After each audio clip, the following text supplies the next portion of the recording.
presented by MRS Music. महिमा DJ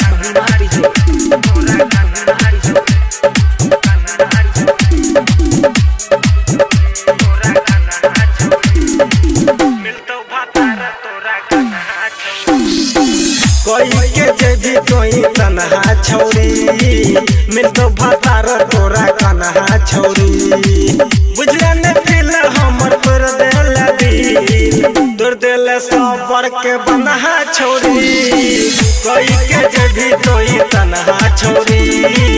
मिलतो भतार तोरा कन्हा छौरी बुझले ने दिल हमर तोर देल दिल तोर दिल सबर के बनहा छौरी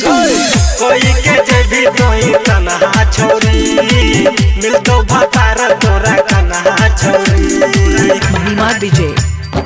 अभी आप सुन रहे हैं सौली चौक वाली से MRS म्यूजिक की शानदार प्रस्तुति।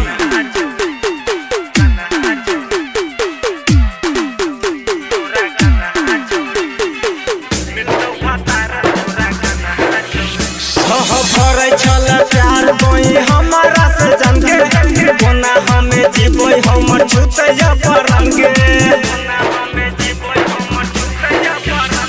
के भरे छल प्यार कोई हमारा से जनके कोना हमें जीवो हमर छुतैया परंगे तोरा बिना कोना जीवो छोरी याद में गाजा दारू पीबो छोरी हाथ करे जा तोरा या बौनैया प्यार के हमरा खोला दिलही पगहा कोई के जेबी कोई तनहा छौरी मिलतो भतार तोरा कन्हा छौरी। महिमा डीजे अभी आप सुन रहे हैं सौली चौक वाली से MRS म्यूजिक की शानदार प्रस्तुति।